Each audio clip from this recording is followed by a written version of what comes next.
Perkenalkan, nama saya Gusti Walmina Henuk dari kelas 2 reguler B. Di sini saya akan menjelaskan tentang susunan saraf pusat dan otonom. Ada dua golongan. Yang pertama, agonis adrenergik. Pertama, agonis kerja langsung.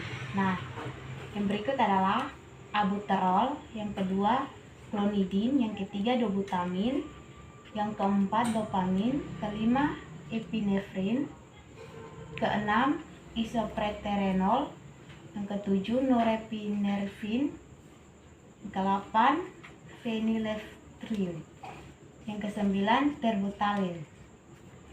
Yang berikut adalah agonis kerja tidak langsung. Golongan obatnya amfetamin, yang kedua tiramin. Agonis kerja ganda, golongan obatnya efedrin, yang kedua fenilpronalolamin. Yang berikut adalah antagonis adrenergik. Golongan obatnya adalah doxazosin, fenoxinbenzamin, ventolamin, terazosin. Dan yang berikut penyekat beta, golongan obatnya atenolol, yang kedua labetalol. Mekanisme kerjanya, obat adrenergik bekerja secara langsung pada reseptor adrenergik di membran sel efektor. Nah, yang berikut stimulansia. Stimulansia dibagi dalam dua golongan, yaitu stimulansia sedang. Terdapat golongan obat kafein, efedrin, dan nikotin. Stimulan kuat dibagi dalam beberapa golongan, yaitu amfetamina, kokaina, MDMA, dan yang berikut pentaramin. Mekanisme kerjanya, stimulan bekerja dengan merangsang sistem saraf pusat sehingga mempercepat perjalanan pesan antara otak dan tubuh. Yang bermaka, psikofarmaka dibagi dalam 4 golongan. Golongan pertama yaitu MDMA, yang kedua psilocybin, yang ketiga LSD, yang keempat meskalin. Golongan kedua dibagi dalam 2 obat. Yang pertama amfetamin, yang kedua metaquilon. Golongan ketiga dibagi dalam 3 obat. Yang pertama amobarbital, yang kedua flunitrazepam, yang berikut pentobarbital. Golongan keempat dibagi dalam 3 golongan obat. Yang pertama diazepam, yang kedua clobazam, ketiga nitrazepam. Mekanisme kerjanya, semua obat psikofarmaka bersifat lipofil dan mudah masuk dalam cairan cerebrospinal, di mana mereka melakukan kegiatannya secara langsung terhadap saraf-saraf di otak. Yang berikut anestesi. Anestesi dibagi dalam 2 golongan. Yang pertama anestesi umum.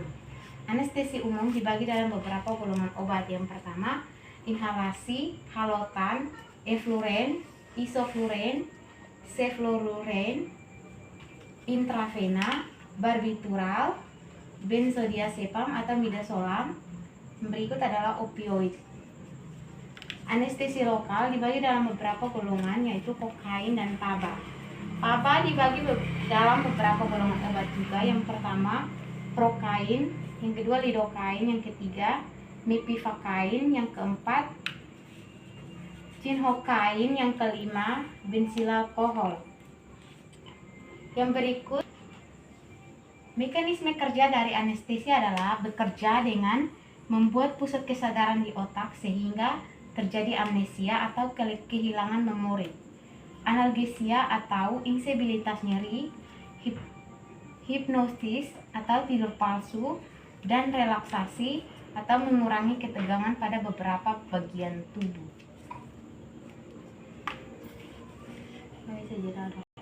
Yang berikut adrenergik dibagi menjadi 2 golongan. Yang pertama agonis adrenergik dan antagonis adrenergik. Agonis adrenergik dibagi dalam beberapa golongan, yaitu agonis kerja langsung, asetilkolin, betanekol, karbakol, pilokarpin. Agonis kerja tidak langsung atau levodopa, edrofonium, neostigmin, fisostigmin, dan pyridostigmin.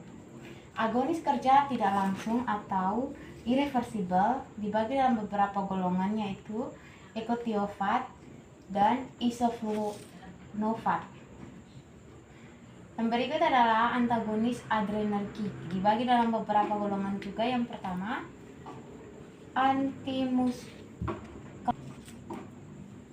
atropin, ipratropium, scopolamin. Penyekat ganglionik,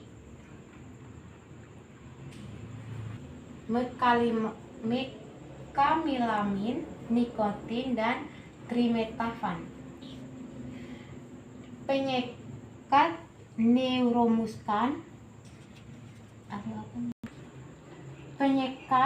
neuromuskular dibagi dalam beberapa golongan. Yang pertama, atracurium, yang kedua doxacurium, yang ketiga metocurium, yang keempat mifacurium, yang kelima pancuponium, yang kelima pipercuponium, yang keenam rocupopinium, yang keenam succinicolin, yang ketujuh tubercularin, yang ketujuh vecuronium. Mekanisme kerjanya, kolinergik adalah obat yang bekerja dengan cara merangsang saraf pusat atau parasimpatomimetik. Yang berikut adalah golongan antiepilepsi. Golongan antiepilepsi dibagi dalam beberapa golongan obat. Yang pertama barbiturat, yang kedua penobarbital, dan penghambat karbonik anhidrase, dan topibamate, benzodiazepin, diazepam, dibenzepin, oxabezepin, clonazepam, lorazepam.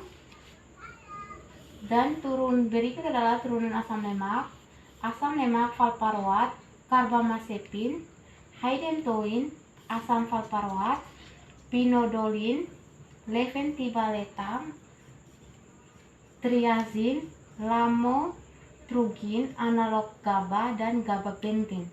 Mekanisme kerjanya dari antiepilepsi bekerja dengan cara meningkatkan kadar gamma aminobutyric, memperkuat dan menyerupai aksi GABA pada reseptor postsiraps, serta menghambat natrium dan kalsium yang bertanggung jawab atas fungsinya sebagai antiepilepsi. Yang berikut adalah antidepresif. Antidepresif juga dibagi dalam 4 golongan. Yang pertama golongan trisiklik, dibagi dalam beberapa golongan obat. Yang pertama amtritiptilin HCl, impramin HCl, dan berikut golongan SSRI dibagi dalam beberapa golongan obat. Yang pertama sentralin HCl, fluvoxamine, dan fluoxetine. Golongan MAOI dibagi dalam satu golongan obat. Yang pertama mocobimid E, berikut golongan atipikal mianserin, trazon E HCl, dan matrolitin HCl. Mekanisme kerjanya dari obat antidepresif adalah obat ini bekerja dengan cara memengaruhi senyawa pengirim pesan di otak atau neurotransmitter yang digunakan untuk berkomunikasi antar sel otak sehingga bisa mengubah suasana hati dan meredakan depresi. Yang berikut adalah antipsikotik. Antipsikotik dibagi dalam 2 golongan. Yang pertama golongan tipikal dan atipikal.